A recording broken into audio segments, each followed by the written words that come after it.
Hi, this is Randy Finney with Right Side of the Chart, and this is a mid-session update for Friday, May 16th, 2025. It is 12:34 p.m. Eastern Time, so I'm starting the video, and here's what I'm going to do in this order. At least I'll try to stick to this order here. Talk about the equity markets first. It will not be a deep dive. Nothing has changed since my last update, or really my thoughts for the last month or so here. So I'll just kind of recap that real quickly. Had a request from one subscriber asking me to touch on some breadth indicators. I'll cover just a few, some of my favorites real quickly. That's related to the equity market, so that'll be up front. Then I want to get on, go to wheat. I had intended to get to that in yesterday's video, but it ran too long, so I truncated the video, and we'll hit on wheat and the ag input stocks, which are a somewhat related trade. Get to those. Then a quick update on the metals, gold, silver, GDX, and the US dollar. Finally, time permitting, and I should be able to get to it, I want to touch on the cryptos, the big two, Bitcoin and Ethereum. All right, let's start out here with the bigger picture here. This is the weekly chart of QQQ, NASDAQ 100 ETF, and to kind of recap what's happened. We put in recently, this was a big divergent high, not labeled as such, so whatever. We'll do that real quick. In fact, it's funny now that I look at it, I'm surprised. Yeah, I have different boards. We're going to go over a couple different boards.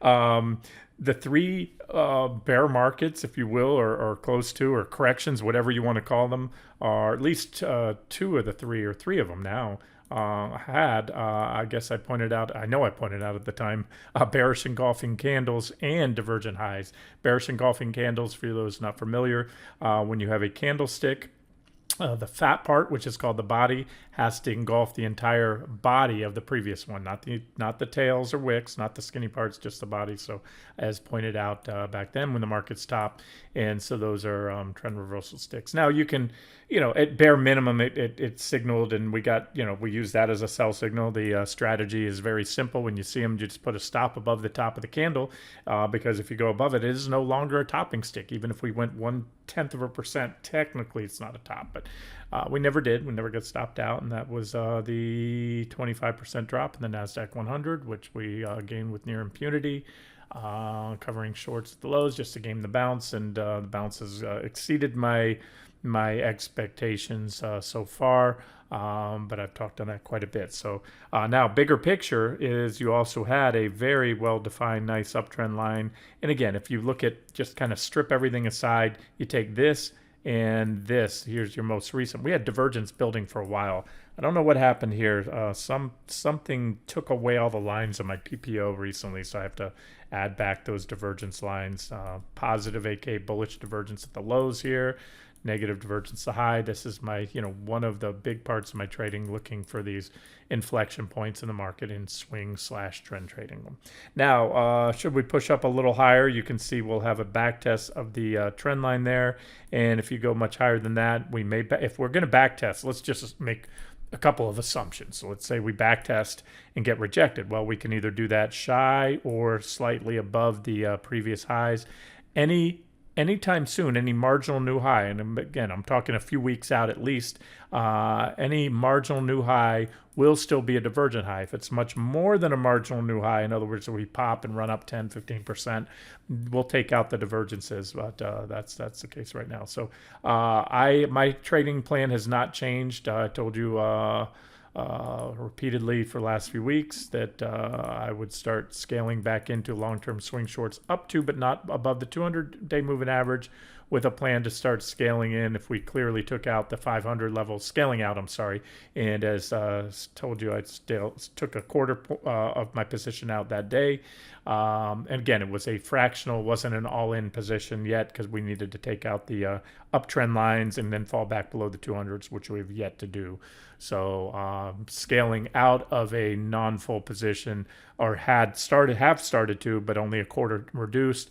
And I told you yesterday, my stop now on not another quarter, but a half. I want to see this thing is pushing the upper limits of what I all along would consider an allowance for a brief pop above. It's not uncommon to see in a volatile market, especially the 200s briefly undercut on in a bull trend when you drop down below them, followed by a reversal back above.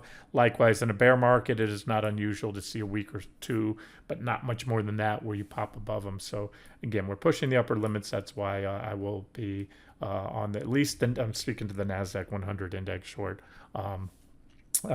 Taken out of most of that position, and you know that's you know, at the end of the day, look, if we're gonna pop up into the close, I'm gonna tell you this right now. If we're going into the close and we're gonna be, you know, right there, you know, a fraction of a percent higher, I may just sit tight, wait till next week, see what happens. Remember, it's Friday, so you know, at the end of the day, you get noise. And as of now, we're holding below that level. And you can see the NASDAQ 100 is losing momentum. And that can either be healthy consolidation before another leg up, or it could just be that the momentum is waning. And well, the momentum is certainly waning at this point. And again, we will not have any sell signals until and unless we break these primary uptrend lines in both QQQ SPY and at least a few of the top components in the S&P 500.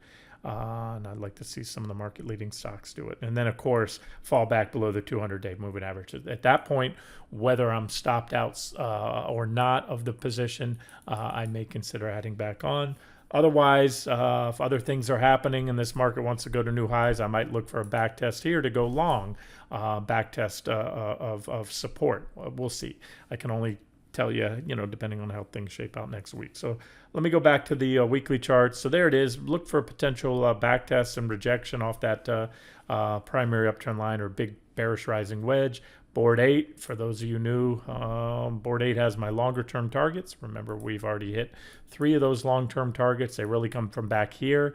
We had a marginal new high that did not exceed any reasonable risk-reward ratio for a stop loss. Again, I'm using this as one big swing / trend trade, but also myself and most here, I think, are going to, I state the reasons why, even if I think and still do the market's going from point A to point B, I've maintained the probability of it doing it straight down are virtually zero, meaning literally a zero chance that you're going to go from, a 50% drop without significant counter trend bounces along the way. So as an active trader, as we did back here, covered all shorts, went long, I like to cover and came the bounces and try to, this is, again, it's what we call swing / trend trading. So that's the longer term targets. We have comparable targets. I've shared for you on the S&P 500 on the weekly chart, all the way down to here. And when you look at it this way, I could probably add a similar uptrend line right there. Yeah, I can certainly on the S&P 500. Let me make it nice and fat so you can see it. That's what it looks like there. So again, if you look at it this way, this is just one big wedge. When you're trading on a weekly time frame, each candle takes a week to form. It's looking for the bigger trends, just like we had the divergent high and bearish engulfing candle back there, followed by the bear market. I've never in my life seen or heard of, even studying history, a bear market that didn't have significant, very powerful and lucrative to trade bear market rallies. That's how they work. And the magnitude of this pattern, the scope of the divergences, the scope of the preceding move up to it, this is all in line, conducive. I always say everything's relative. This big counter trend bounce, to me, still could very, very well be, and we'll only know in hindsight, a bear market rally. It could also be something similar to COVID, where we had a big drop and then boom, that was it, off to the races. It wasn't a first wave down.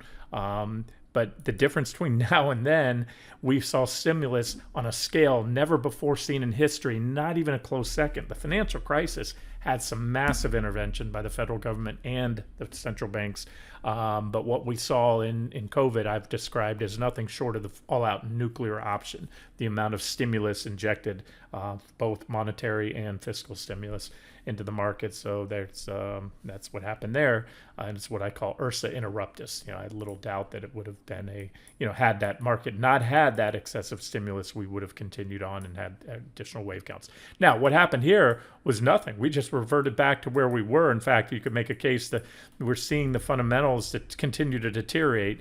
And so this is the relief rally that, was called for because it was as I said, a virtual certainty that Trump would cow down, that the world's two largest economies would not have a prolonged, 125, 150% tariffs against each other. That would just be catastrophic to the entire global financial system. So it didn't take a rocket scientist to know that sooner than later there would be at least an abatement, a pause, as there is now, which of course is only a 60-day, temporary thing, and then we'll figure it out later, kick the can down the road kind of thing. So, all right, that's it. That's it. We hit T3 to the button when we reverse. It's a bounce.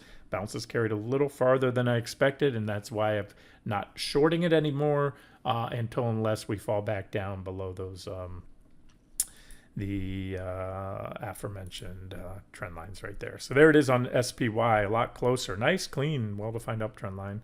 But we're above it, and we're above the 200. So again, that's what the market needs to do, fall back below there and then there, especially down below this little back scale-in zone. Those would be your objective short points. And again, if you're a bull, pullbacks to the trend line. You're getting overbought. Careful with that. If assuming I thought the market was going to go to new highs and beyond, anything more than a marginal new high, at minimum, I'd look for a pullback to about right here, 575, and or to the 200-day moving averages. That would be your best bet, in my opinion. Again, if that is your mindset, my preference, and I might be doing that. It's a pretty good drop just to get back to the 200s. I'll just quantify it for you. The S&P 500 will have to drop to get to the 200 simple, which comes in higher, 3%, and to get down to the 200 exponential. What I'm doing here is extrapolating. Remember, the 200's right here. You don't drop in one day. You could, but it's unlikely. You probably drop in a few days. So that's why I move out my crosshairs and say that, the 200's, flattening out here. So that's, oh, I didn't give you the number, did I? Yeah, to the 200 exponential, about a 4.5% drop. QQQ to back test the 200s. Simple is going to come in about 5%. Exponential is going to come in about almost 7%. Because remember, if we start moving lower, the exponential moves a little faster. The calculations, it's already flattened out. I mean, we flattened out here, and that's kind of big picture. So. And somebody did, I got back to as many questions as I could today. I think all of them, recent comments, and somebody asked me to update the VIX, but that was yesterday. I think they replied, and in yesterday's video, I did cover the VIX, and I referenced, posted a link there. But just to be clear, we're still, just like the S&P 500 and the NASDAQ 100, which are a little bit above my scale back in zones, we're a little bit below, so it's a no-go. I did point out there is support there on VIXY, and again, VIX was covered in a little more detail yesterday. It's the same story. It may be just a brief overshoot, so at minimum, you want to see VIX pop the downtrend lines as well, and get into and then ultimately exit. I feel pretty confident if we exit my scale back in zones just as we did here. That was my last scale in zone. We exit it right here, and it was a pretty quick move up. So at that point, we rallied. Once we exited that previous scale back in zone, you made about 90% on VIXY. And so the next target up here from where we're at now is all the way about, I covered this yesterday, 120 something percent up there. And if you wait until we exit there, get in, it's about a 66% move. Okay, as per request, someone asked me to update some of the breadth indicators, and I did an extensive video just a couple weeks back. I also posted a comment. There's been a lot of buzz on the site about the Zweig, or whatever his name is, Martin Zweig, breadth thrust indicator, and its track record, which, by the way, is the track record. You got to be careful with statistics. Number one, the stock market goes up a lot more than it goes down. So any bullish indicator is going to have higher success ratio than a bearish indicator. Short sellers are a rare breed. You got to be fast. I always say that. You can't wait too late to get in because the market drops a lot faster than it falls during bear markets and corrections. And most importantly, you cannot be the last guy or gal to leave the party, meaning you got to get out early. And that's what we tend to do. And if you look back in time, including this most recent low, just was a couple days before a market bottom, said no more shorts, not objective to short. The RR is skewed to the upside for the reasons already stated, that there would be abatements in the tariffs and all that. And progress made there. And, I said there's nothing definitive. The market could crash, but it's at a point where if it went any lower or stayed down there, it would break. Something would break in the financial system. So, as expected, came in and Trump pulled a 180. So this is one of the indicators here, and this is the NAHL. This is from stockcharts.com if you want to pull this one up. And it's a subscription-based service, but they also have free charts. You can access this. You probably just can't go back as long in time, I think, on the free unpaid versions. But NAHL is the NASDAQ new highs, new lows. And so this is it right here. And what I do, I put as you can see, a 20 period EMA. I've shared this chart for years on the site. 20 period EMA over the NAHL on top of it. So, and it's pretty simple. So when the NAHL, and you can see right here, forget about these lines. They get shifted, these little trend lines. Sometimes it's just the way these charts work. It's a little quirk. So I go on to say here, while there are a fair number of brief whipsaw signals, bullish and bearish crossovers of the 20-day EMA on the NAHL, NASDAQ new highs to new low ratio, have been quite useful in identification of trend changes. And so in other words, it's one of many trend indicators. And I put up this custom histogram right here. The histogram shows you have a zero line right here. When you're above it, it means the lines have crossed. It means the EMA is above the NAHL line, the 20 period EMA. And so you can see right here, this is still on a sell signal. You have to zoom in real close, and that's usually what this zoom in will tell you. I can just tell you the lines have not crossed, so they triggered a sell signal. I haven't updated in a while. You can see previous sell signals right here. Hold on, let me do this for you. I suggest you just pause the video and analyze the chart. You can see the histogram crossed here. That was a peak. That was the last bear market. There was COVID right there. COVID dropped 36% in the S&P. You can see the lines crossed over there. There was a big Q4 2018. Remember, we've been in a supersized secular bull market for years, so you don't have a lot. All you have are really, in my opinion, corrections. The last true bear market was the financial crisis in late 07 to early 09. And so you have these corrections. Now, some of them may exceed 20%, meet the technical definition of a bear market either way. But even back then, that one was triggered right there. You had the crossover, and you can see right here it said, we're in a bear market, right? We're in a bear market. We're in a bear market. And some of these were relatively short-lived. Call them corrections, call them bear markets. Again, it's semantics, how you want to define a bear market, whether you want to use the traditional 20% drop off the highs thing, or you want to just kind of eyeball it. An analogy I'll give you, look at something like Bitcoin, or look at a volatile stock like NVIDIA, fast growing. 20% are just your typical run-of-the-mill corrections. They're not bear markets, because you would have a gazillion bear markets in a 1 year. This way that stock moves. So I just wanted to point out that one trend indicator is still bear, but getting close to, if we continue on up, you're going to have a crossover and you're going to have a trend change, just like you did right here. You see the green line? They crossed and it said bull market, be long and strong on this one particular indicator. Remember, there's periods where certain trend indicators are whippy. What I mean by that, learn to recognize it. When the market's kind of grinding around and you're getting a lot of crossovers, stay away from those type of trend indicators. You want to see these big, what I call hills. This is a big hill, inverted hill. This is a big hill above. So when you see an established trend, we can certainly say this with this recent drop in the market was an established trend. That's when you want to use it. And another thing about these type of trend indicators, just like the 200-day moving averages, using those as a trend indicator when the market's above or below, or any particular stock, they often act as, once they're broken and a bear trend has started, back tests from below often see it rejected. So you can see there the rejection in the last bear market where the lines tried to cross but got rejected. So this is one of many. So if we get rejected, we'd go down. That's going to help support the case. This was a bear market rally. And if we cross back over, it's going to work against that and maybe show it's something closer to COVID, where it was a one and done thing and the market wants to continue to rally and go on to new highs. So that's one indicator, again, of many.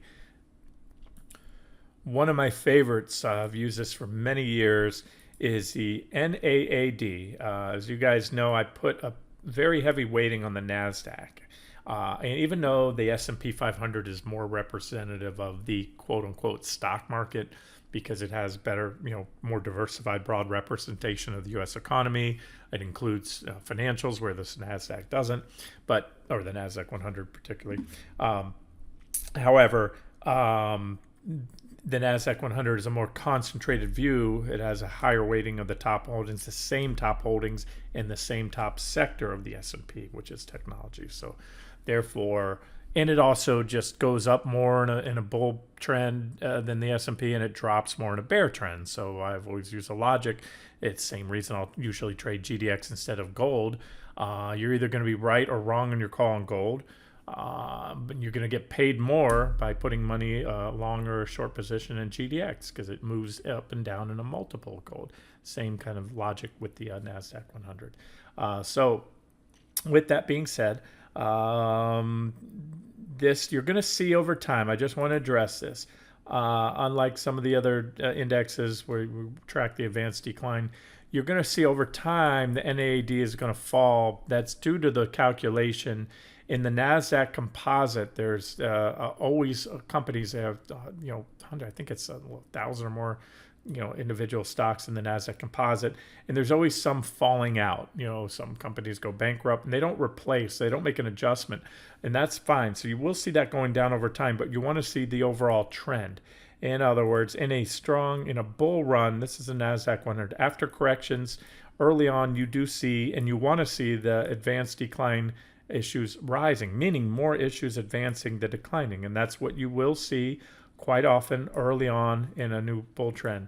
And so the divergences will show when the NASDAQ 100, which is up top here, when that's going up, especially when you see sharp and persistent divergences. And then the bigger the divergences, this was leading up, that's the dot-com bubble right there.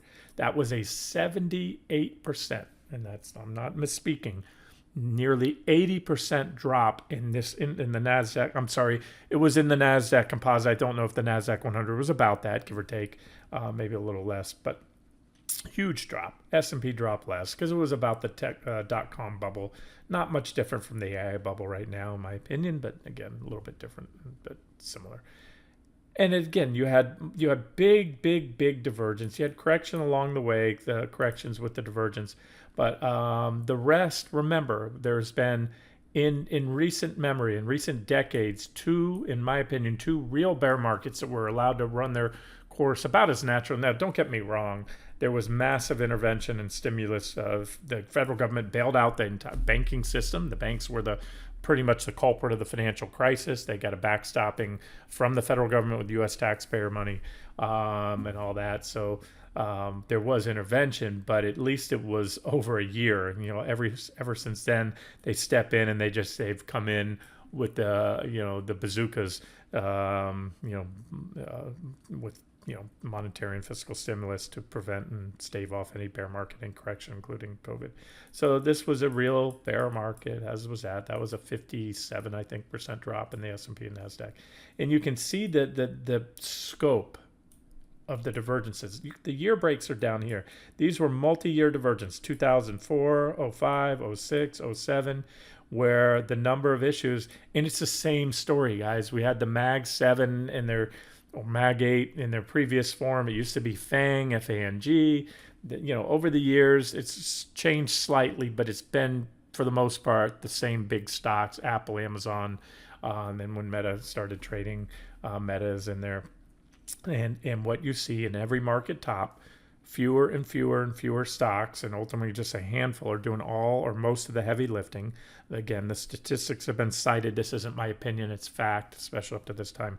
And so you can see the similarities on the big drops, and most people just don't take this long-term view to the market. They're more short-sighted.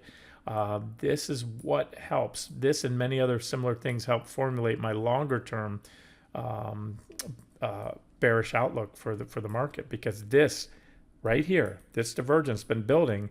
It started here, and that was the first shot across the bow, just like you had here, divergence, and you had a couple corrections during the dot-com bubble back then in the NASDAQ. But it culminated with one much larger divergent high, which incomparable, again, only, and let me repeat, only comparable to these two previous real bear markets, the dot-com bubble 2000, March of 2000 to 2002, mid 02, I think it was. And then October of 07 to, it was the NASDAQ technically bottomed in November, but every other index bottomed in March of 09 right there, right? And so that's it. The rest were just, and they were useful in predicting these corrections. We did get the divergence. Again, it tells you in a healthy market, everything, almost everything, guys, not speaking literal, most everything, a lot of stocks, the majority of the stocks are going up with the market. That's healthy. That's what you want to see on a healthy advance. And then and afterwards, you start seeing most stocks going down, the majority falling. You'll only see the advanced decline line going down when the market's going up if more stocks are falling than are rising. But it's a kind of a smoke and mirrors effect, because the market cap weighting, you have, Apple can go up 1% in a day. The bottom 20 stocks in the NASDAQ 100 could go down that day, and it's going to be, it's a market cap weighted index. So that rise in just Apple at $3 trillion is going to offset all those much smaller companies that don't have the impact. So there it is, guys. So I just wanted to share this. And this divergence is so stark. And again, it's something that most of us know. It's just a handful of crowd favorites, and they're earnings behemoths. Nobody's going to argue that. I'm not going to say that they're not, but it's unhealthy. It just shows that under the hood, something's going on in the economy. If the majority of companies who don't have these near monopolistic business models are going down, and so that is then being, again, not ignored but masked, if you will, by the rise in those bigger names. So that's it. Oh, and so there's been a few shots across the bow, including this most recent one, and again, time will tell. I put again, I've been very clear on my, I think within the next couple of years we're going to see a bear market that's going to rival these previous ones there. And my current targets are about comparable to what that last real bear market was. All right, that's that. And what else? One more. And once again, these were I did a video dedicated solely to breadth indicators just about a week or two ago. And I wanted to comment on that. I'm sorry, I got off on a tangent. The whole breadth thrust indicator that fired. It is very common in bear markets, during bear market rallies, to see a surge in breadth. That's when you have short covering, buying on the indexes, and so it's not unusual then to get those type of a surge in breadth. And we even had one towards the top of the market. I addressed that at the time towards the end. But what this shows, this is QQQ up top, and down on the bottom, the percentage of stocks.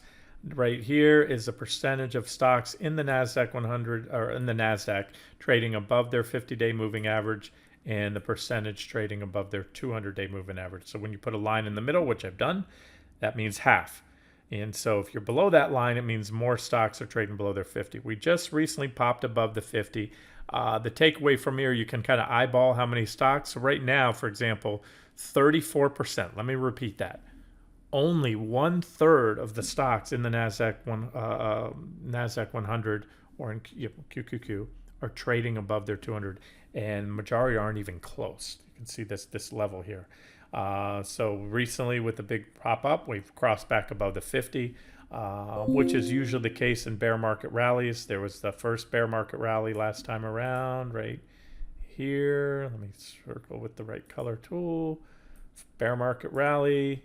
We popped the 50, popped above there, the 200 stayed below. Another bear market rally, popped above there in the 50, there was another leg down. And you can go back in time, you'll see the same thing back in the previous bear market. So to be expected, and would be unusual not to see one of the first, one of the good solid bear market rallies not to go back above there. So we'll watch this.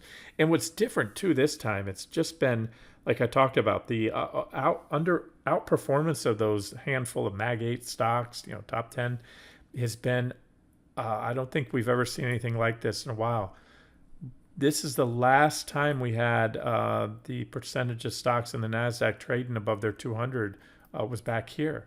You can see for years, since the last couple years. And again, that's why I maintain this is technically a marginal new high, but I think it's all projected in the charts. It's just the first, it's a kickback rally. And yes, technically we made a new high, but this is more indicative of bear market type action, seeing the number of stocks trading below their above their 200-day moving average, or more trading under it, again under that 50% level right there. So it's one indicator to watch. And I'm going to tell you this: if by the time we cross above the 50 line, the market, if it does happen, you're going to be above new highs. So it's not, and you'll see that too if you wait for that to happen. And again, I didn't go back far enough. There was the last real bear market, again, all the way back to 2007-8. But I just wanted to point out, it kind of gives you kind of a synopsis of what's going on. And it tells you, again, that the vast majority of stocks in the NASDAQ are well below their 200-day moving averages right now. Okay, so I wanted to get to wheat. This is my long-term chart of wheat. I've shared this chart for many years. This is a very well-defined, what we call secular bull market uptrend line. It starts out in 2000. We bottomed there. It's not marked, but we had a nice big divergent low, and that set a new, started a new secular bull market in wheat prices. And wheat, quite often, what you see here, these are cyclical bear markets or corrections, if you will, within the larger, there's your uptrend line right there, bull market. So I started getting bullish on wheat, most recently longer term bullish last year. We always done trades back here. If you go on the site, these were areas we went long wheat before. I've been looking, identified this trend line started really back here, so it would have been that one there. And wheat has this history, if you will, of going parabolic. These are parabolic uptrend lines. And it's what I call, it's kind of like natural gas. It's a trendy little sucker. It can get these powerful uptrends that just make overbought. It goes right through overbought. You got to be careful about shorting that. And so what you want to look for are divergent highs and lows. So again, I've been covering this since last year, the first time we hit that trend line. And all we've done since then, it keeps getting these little fits and starts, tries to get going, but it's now back to that trend line again. Look, back here we hit it again, we hit it again, then we hit it again, and finally it started up, and we came back, hit it again. Then you had a rally of, I'm going to have to measure it with this tool here, crosshairs. If you watch the pop-up box there, it'll tell you how much. No, where did it go? Why is it not popping up for me? It's all the way on the left-hand side of the chart, guys. You can see that's a 215% rally. And so that's it. This is technical analysis. All you can do is identify these things. You didn't, could have been this one, could have been that one. It turned out to be that one. Look, there was a nice rally there, and we've caught some of the nice rallies off this level so far. Now, if in a couple months we're down here, then hey, that's nothing but bearish. We've broken a long-term uptrend line. However, we're there again. Just wanted to point that out. And as I've been saying for a while now, we need to pop this level. We need to pop this big wedge right here, just like this downtrend line needed to be popped. Then we went up, and we had another, correction back to the trend line, and then boom. So that's it. Just want to point out it's still has potential as a longer-term trade. Hasn't gotten going yet. Doesn't pay a dividend, so you got to be patient and kind of zero in on the shorter-term charts. Let's do that. That's where one of these little 60-minute divergent lows, like we have right now, will be the one. That was a divergent low. We got a nice rally, ended with a divergent high, came back in, another divergent low, breakout back test, another rally, pretty much divergent high there. You can see equal highs, I just don't have it marked on this particular board. Correction back down. Again, these are drops to the long-term trend line. This is also an ETN. It does its best to track. It uses futures, but there's expenses. So futures are the pure play, if you will, as always on these commodity tracking ETNs. So there's your downtrend line. It really needs to take out another divergent low. So we need to pop that, and that's it. So on the shorter term frame, there's really not any buy signals now, but there's two ways to make an objective case to go long a position on something: either a breakout above resistance and or a bullish chart pattern, or a pullback to support, which is what this is. So again, one of many things. You know me, spread the bets. This is kind of not, it's not, it'll be something in my active trading account if we start to, pop some levels and get some momentum going in wheat. Right now, I still have some as a long-term position, and it's been dead money. That's fine. I'll hold it until it tells me not to hold it. If it starts to break below this long-term level, the divergences get taken out. You can see the divergences are still very much in play. I'm not going to go into all the other related. Corn and soybeans are related, and they've actually done better than relative to wheat. Soybeans is still, SOYB, the ETF, still holding off that divergent low from last year, right? And I hit my first target there. It's just, these grains are just waiting to get going, in my opinion. And I still have these longer term targets. Corn, same thing. Corn's been going down lately, but still off the lows back from last year, where I've identified, similar to wheat, put in the divergent lows back then. So that's your update on the grains. And then a related trade, if you will, are the ag input stocks. I also, when I started getting bullish on the grains last year, I got bullish on these and told you they were long-term trades. Gave you my favorites. I'll go over those now. And I'm going through this list in order of market cap, because when I did that in the previous videos, I told you the ones down on the bottom are very small. You can see here, this is a $4 million company. Hardly any liquidity. 116, only 16 million, 19 million. So it's these big ones. You'd put a larger position, again, assuming the charts are bullish. Not all are.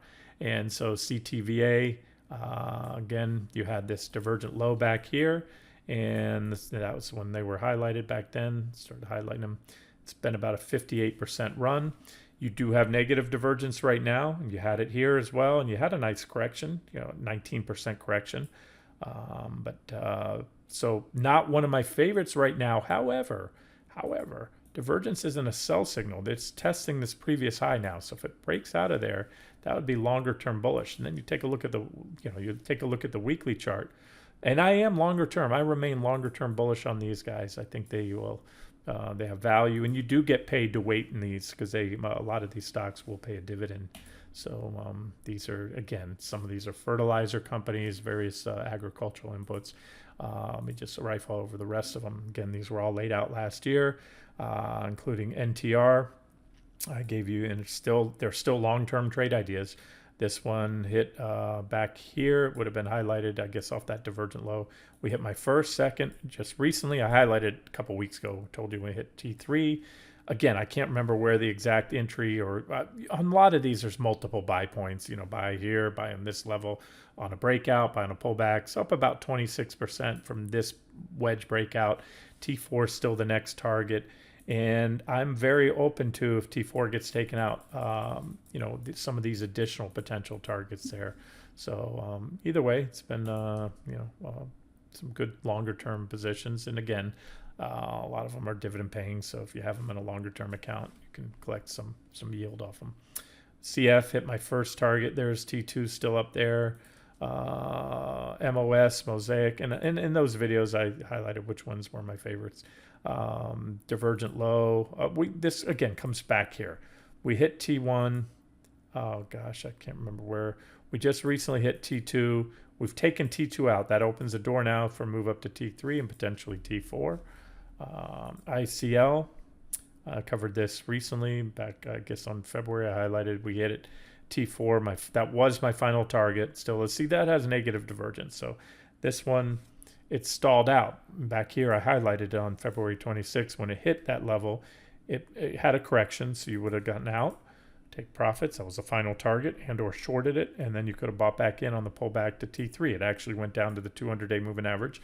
A nice looking chart here too, because you can see in a bear market, below the 200s, you want to short rallies back to the 200s, and then boom, broke out above the 200s, successfully back tested, and on that last correction off T4, another successful back test. So this now has entered a bull trend, and just like it did back here when it took out the 200s. So there may be additional upside is what I'm getting at. I don't have any additional targets. If you are in this or want them, let me know. I'm not crazy about it now because it had a divergent high back here when we hit my fourth and final target the first time. You can see we had negative divergence, and that was the catalyst, technical catalyst, running into resistance with divergence with a 21% drop. It's even bigger divergence, so I would not be personally buying or chasing that one now. FMC fell out of this trading range, positive divergence. Remember, as I'm clicking here, we're getting down to the lower price ones, which I warned had a higher risk. And again, some of these look better than others. SMG, Scott Miracle, Grow. You go into Home Depot, they're all the fertilizers for your yard, that kind of stuff. So they sell to the retail folks as well. Yeah, support right here. Recently reported, earnings are out of the way, and it's been rallying since earnings. So coming off, it had some divergence there, at least on the RSI. Not crazy about it, but if you look at it big picture, this is a potential basing pattern. So when I see something like that on the daily chart, I'll toggle out to the weekly, and here, I'll box it for you and then say, you know, if this thing can pop above here, that's going to be bullish for the stock. So that's SMG.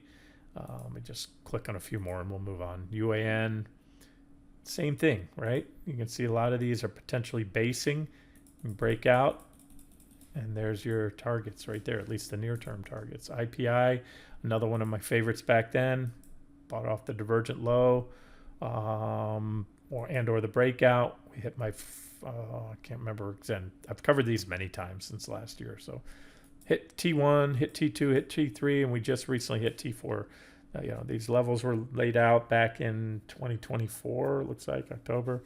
And we hit my fourth and final target zone. That line hasn't been, it was created and hasn't been touched since October 2024 as a final target zone.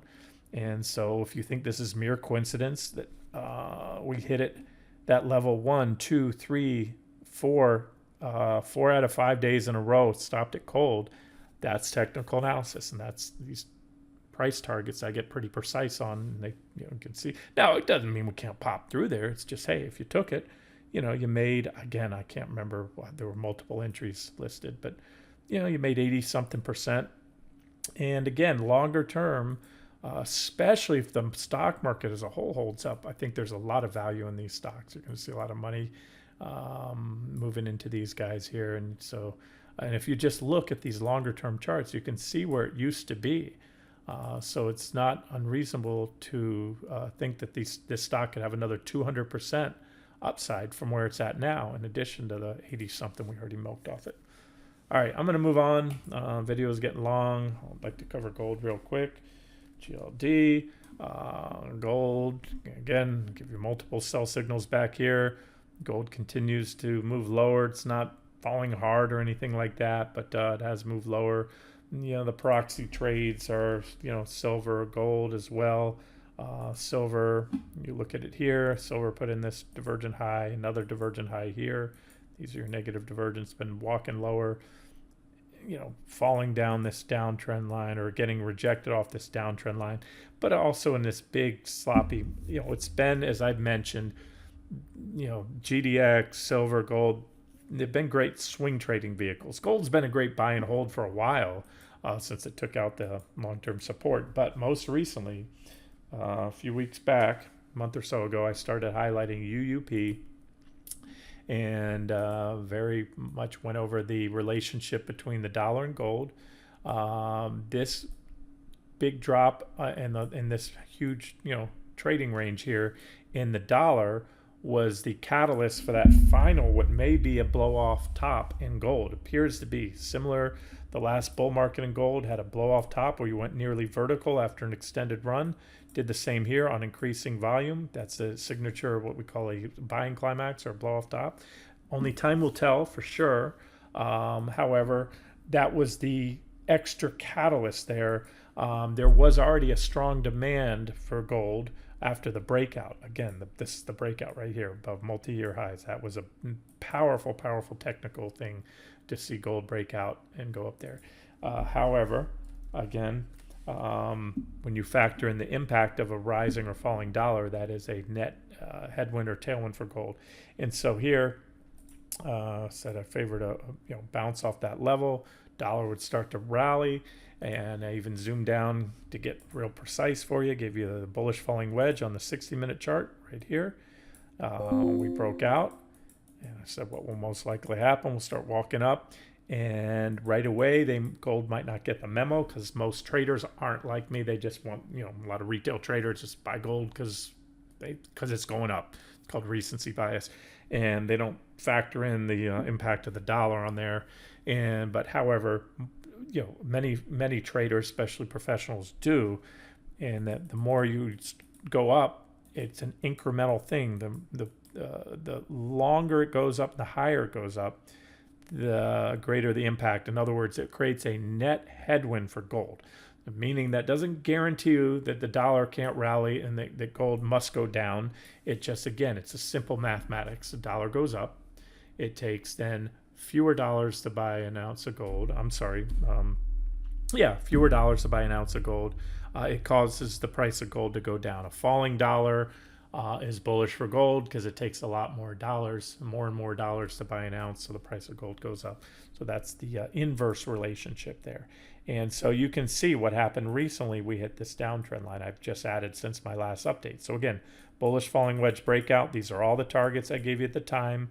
We've gone up, popped that one.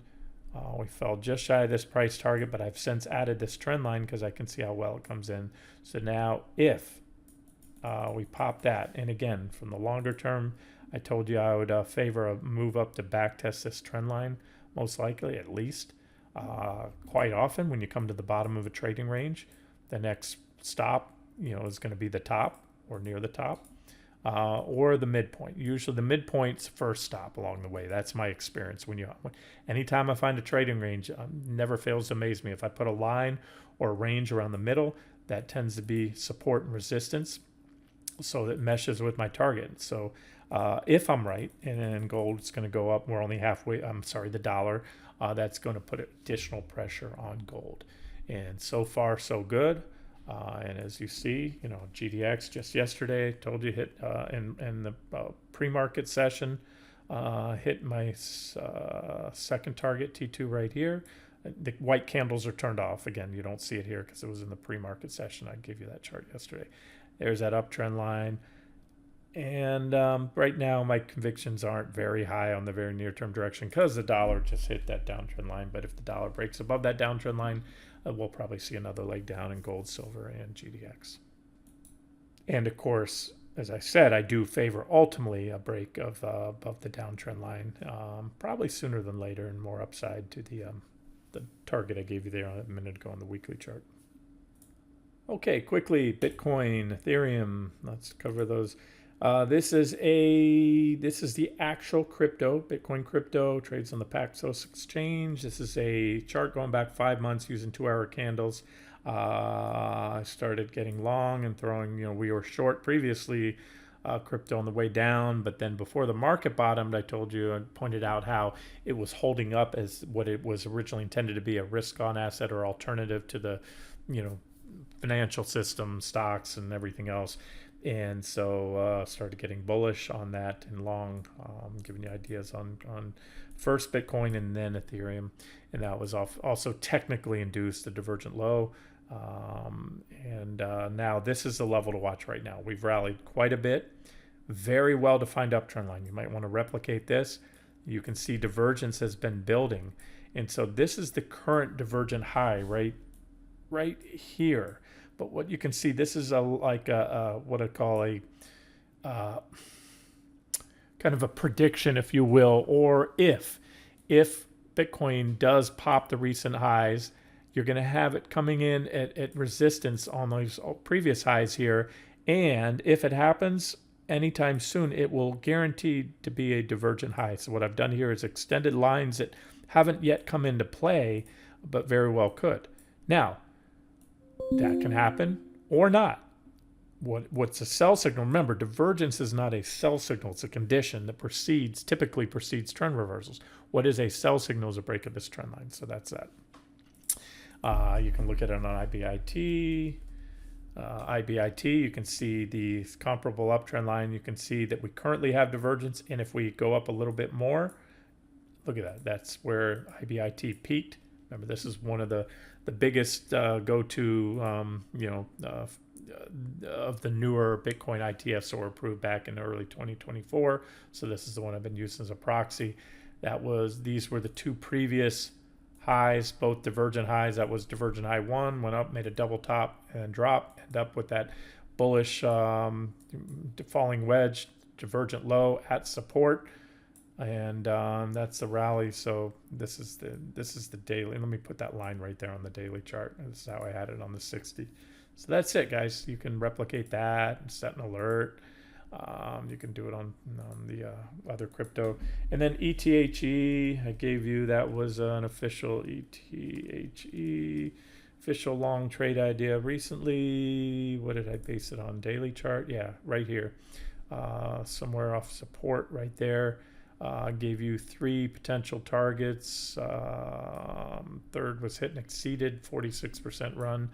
So this one's run into its 200-day moving averages, but let me show you. I like the futures better. All right, so when I gave you this setup, this was my final target, and I threw it out the other day that final target was hit, slightly exceeded with a divergent high. Again, just like Bitcoin, if it wants to put a marginal new high, there's plenty of resistance overhead. If it makes an equal or marginal new high anytime soon, these lines, you can see these divergences will still be very much intact.